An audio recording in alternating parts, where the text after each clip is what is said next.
नमस्कार साथियों, मैं सीमा गुप्ता आज फिर आप सभी के बीच RO प्री एग्जामिनेशन 2016 के संबंध में महत्वपूर्ण जानकारी देने आई हूँ। और आज की इस क्लास में मेरे द्वारा यह बताया जाना है कि आप अवश्य ही कृषि में ज़रूर यह टॉपिक पढ़ें। अर्थात आज की क्लास में मैं उन तमाम महत्वपूर्ण टॉपिक के बारे में बताने वाली हूँ जिनसे कृषि से संबंधित महत्वपूर्ण क्वेश्चन पूछे जाने की संभावना है।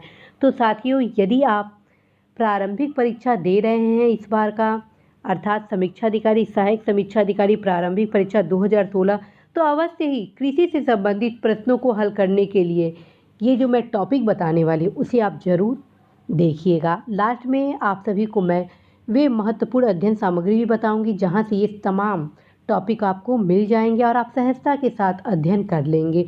तो सबसे पहले साथियों आपको मैं बताऊं कि आप केंद्रीय बजट में जितनी भी कृषि से संबंधित प्रावधान किए गए हैं उन्हें आप ज़रूर देख लीजिएगा।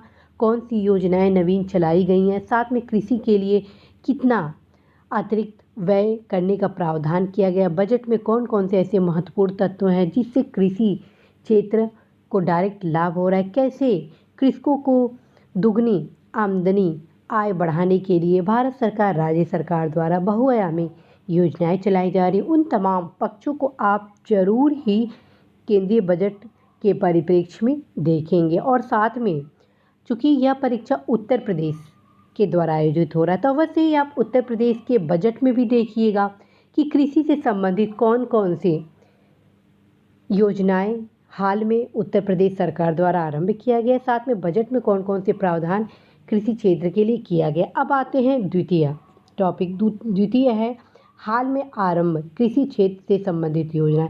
आप दो साल में देखेंगे कौन कौन सी ऐसी योजनाएं हैं जो कृषि क्षेत्र के उन्नति के लिए आरंभ किया गया है। और यदि आप अच्छे से देखना चाहते हैं तो 5 साल की योजनाएं ज़रूर देख लें, क्योंकि मैक्सिमम क्वेश्चन कृषि की योजनाओं से संबंधित अगर कृषि टॉपिक से पूछा जाता है तो योजना से रिलेटेड ही पूछा जाता है। तो आप अवश्य ही हाल में प्रारंभ कृषि क्षेत्र से संबंधित योजनाओं को ज़रूर देखिएगा।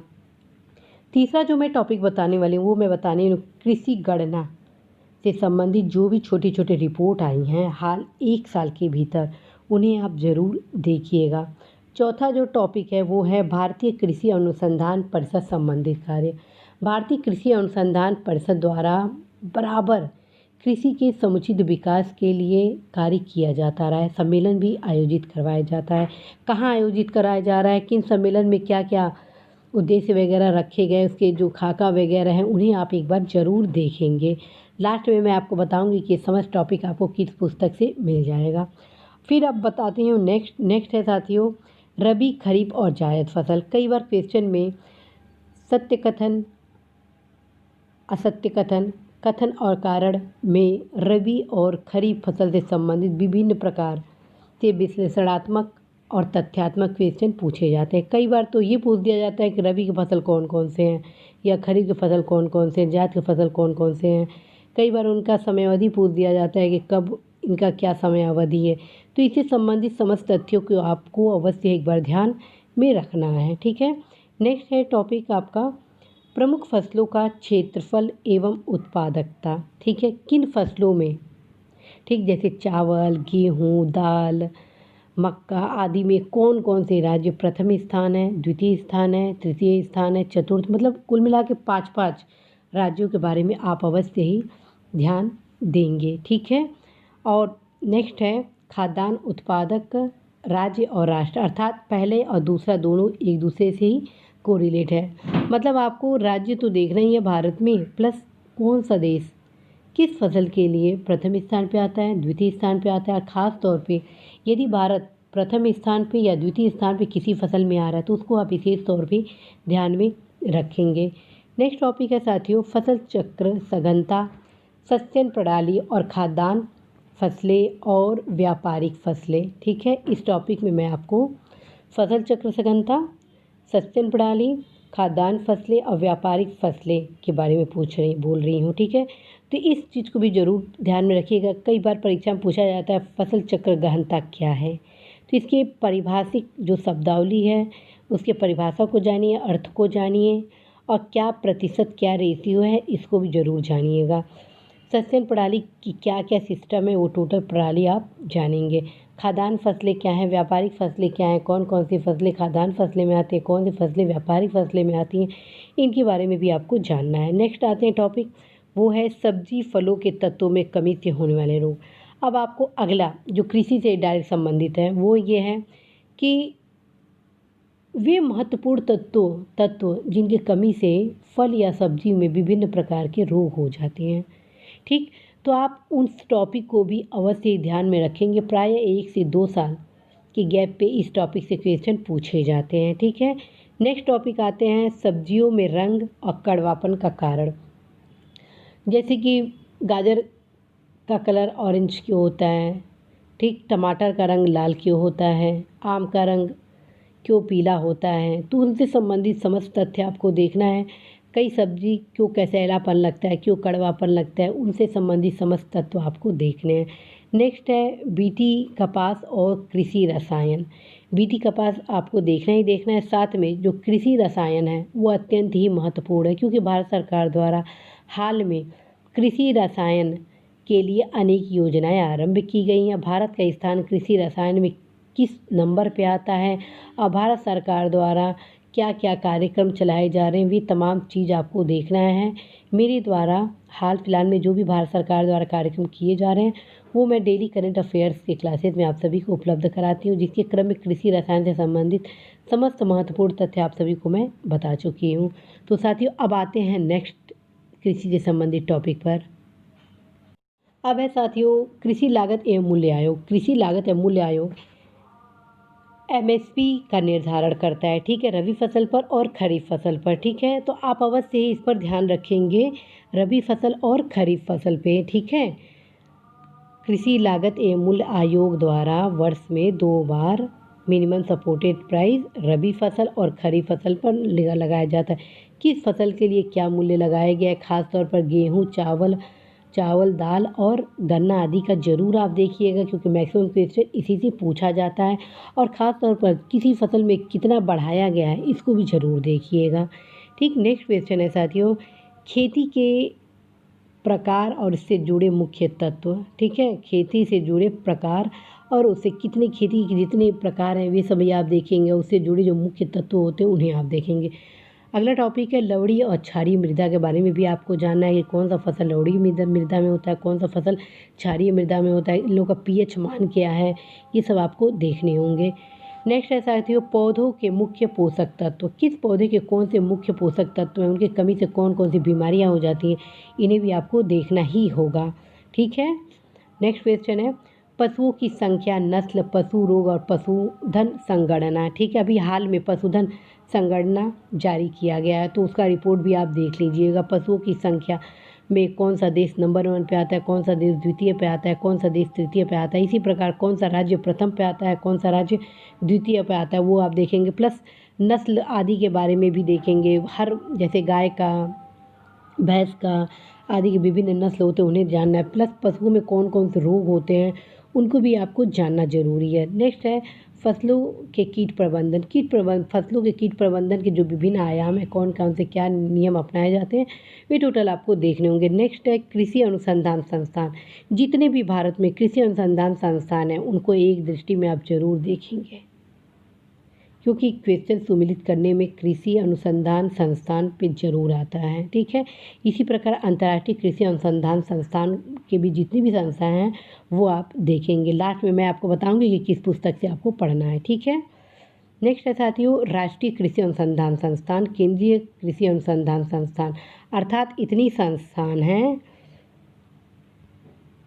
कृषि अनुसंधान संस्थान, अंतर्राष्ट्रीय कृषि अनुसंधान संस्थान, राष्ट्रीय कृषि अनुसंधान केंद्र और केंद्रीय कृषि अनुसंधान संस्थान। ये 4 ऐसे केंद्र हैं जिन्हें आपको देखना ही होगा क्योंकि मैक्सिमम क्वेश्चन अर्थात हर 1 साल पे रिपीट इन संस्थाओं से ही किया जाता है और एक नहीं बल्कि 2-2 क्वेश्चन पूछ दिए जाते हैं।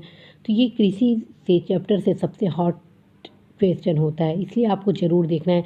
साथियों मेरे पास यदि समय होता तो मैं 100% आप सभी के सहयोग के लिए मैं ज़रूर लाती, लेकिन मुझे लग रहा है कि इन संस्थान से ज़्यादा ज़रूरी है आप लोग को मैं गाइडेंस कर दूं कि आप यहाँ से पढ़ लें, क्योंकि मुझे पता है कि मैं पूर्व में ही जब से आप लोग से जुड़ी हूँ 2 से 3 माह हुआ आप लोग से जुड़े हुए, उस समय से ही मैं बोल रही हूँ कि इस विषय से संबंधित आप ये किताब पढ़ लें। मुझे पूर्ण भरोसा है कि आपके पास वो किताब होगा, तो आप ज़रूर वहाँ से वे संस्थान का एक बार अवलोकन कर लीजिएगा, ठीक है।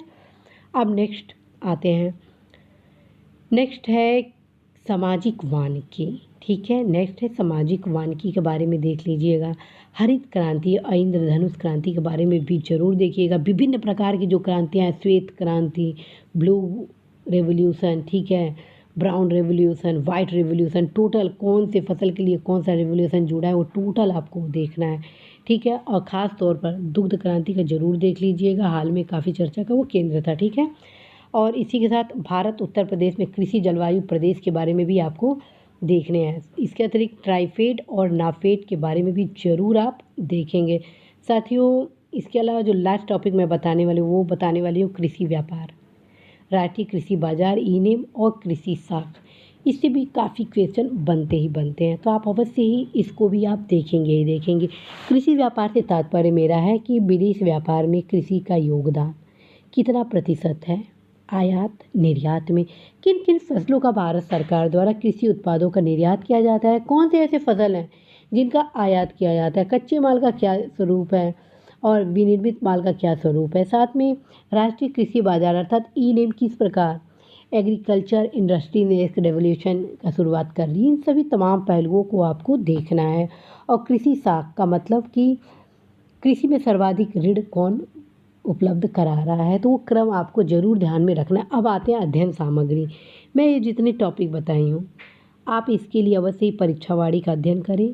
परीक्षावाड़ी में समस्त टॉपिक दिए गए हैं, और यदि आपके पास समय बिल्कुल नहीं हो पा रहा है, क्योंकि मैं जितना ये टॉपिक बताई हूँ मात्र 7 से 8 घंटे में आप कवर कर लेंगे यदि आप सही दृष्टिकोण से पढ़ते हैं। साथियों, आप इन टॉपिक को पढ़ने के साथ साथ परीक्षावाड़ी में के जितने भी क्वेश्चन हैं कृषि से संबंधित, ठीक है, उनको ज़रूर सॉल्व करिएगा। साथ में जितने भी बॉक्स दिए गए हैं उसको भी ज़रूर सॉल्व करिएगा।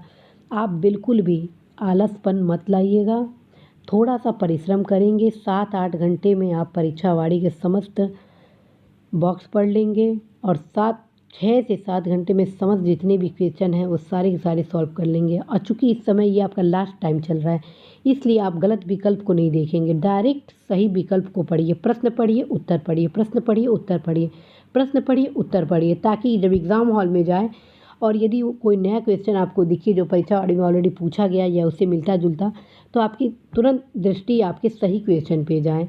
और मैं आपको बताई हूँ कि एग्ज़ाम हॉल में आपको बिल्कुल डरना नहीं है। जो क्वेश्चन का उत्तर नहीं आ रहा है और दिल आपका कह रहा है कि नहीं इसका उत्तर ये होना चाहिए, फर्स्ट जिस पे स्ट्राइक हो रहा है कि नहीं यही उत्तर हो, उस पे ही आप टिक लगाइएगा। निश्चित रूप से जो दिल कहता है वही उत्तर सही होता है। ये उस कंडीशन में अप्लाई हुए हैं जब आपको किसी बिल्कुल उसका उत्तर नहीं है। चूँकि इस परीक्षा में 2016 वाले परीक्षा में नेगेटिव मार्किंग नहीं हो रहा है, इसलिए आपको सभी प्रश्न हल करने हैं साथियों। तो आप अवश्य ही परीक्षावाड़ी का बॉक्स और जो वहाँ सॉल्व करने के लिए क्वेश्चन जितने दिए गए हैं उसमें उस टोटल हल करिए। जितने भी मैं टॉपिक बताई हूँ वो आपको वहाँ से मिल जाएगा। जो टॉपिक नहीं मिलेगा वो आप अवश्य ही करेंट के मैगज़ीन अर्थात प्रतियोगिता दर्पण से आप प्राप्त कर सकते हैं, जैसे कि कृषि व्यापार की क्या वर्तमान में स्वरूप है, क्योंकि ये तो करंट से जुड़े हैं। दूसरा चीज़ साथियों, आपको करंट से ये भी देखना होगा फसल उत्पादन वगैरह का स्थान, ठीक है। इसके अलावा आर्थिक सर्वेक्षण मैं आप लोगों को बता चुकी हूँ पढ़ने के लिए। आर्थिक सर्वेक्षण में जो कृषि का पोर्शन है बहुत कम है, उसको ज़रूर पढ़ लीजिएगा। और साथ में जो वर्तमान में योजनाएं चलाई गई उनको भी आप ज़रूर कवर करिएगा। साथियों, आप अवश्य ही जितने भी ये टॉपिक मेरे द्वारा आज बताया गया है उनको ज़रूर आप देख लीजिएगा। निश्चित रूप से आप सभी को लाभ होगा। और इसका पहले आप शॉर्ट स्क्रीन ले लीजिए, इसका भी ले लीजिए। तो साथियों, आप अवश्य ही डरिएगा नहीं, मात्र ये जितना टॉपिक बताया गया है 6 से 7 घंटा में आप कवर कर लेंगे। मैं आपको बता चुकी हूँ कि लास्ट में कैसे पढ़ना है, उस हिसाब से पढ़ेंगे सब कवर हो जाएगा। घबराइएगा बिल्कुल नहीं, क्योंकि जहाँ आप घबराएंगे वहीं पे आपका क्वेश्चन गलत होगा। कूल रहिए, फुली कॉन्फिडेंट रहिए। आप ये सोचिए कि सबसे बेस्ट आप कर सकते हैं और आपसे बेहतर अभी कोई नहीं कर सकता है, क्योंकि आप पूरी तैयारी कर रहे हैं। तो आप अपने मन में पूरी ऊर्जा के साथ तैयारी करिए और ये सोचिए कि जितने भी टॉपिक हैं वो सारा मैं कर लूँगा, ठीक है? इसी आशा के साथ साथियों कि आप अवश्य ही सफल होंगे। मैं सीमा गुप्ता आज आप सभी से विदा लेती हूँ। नमस्कार।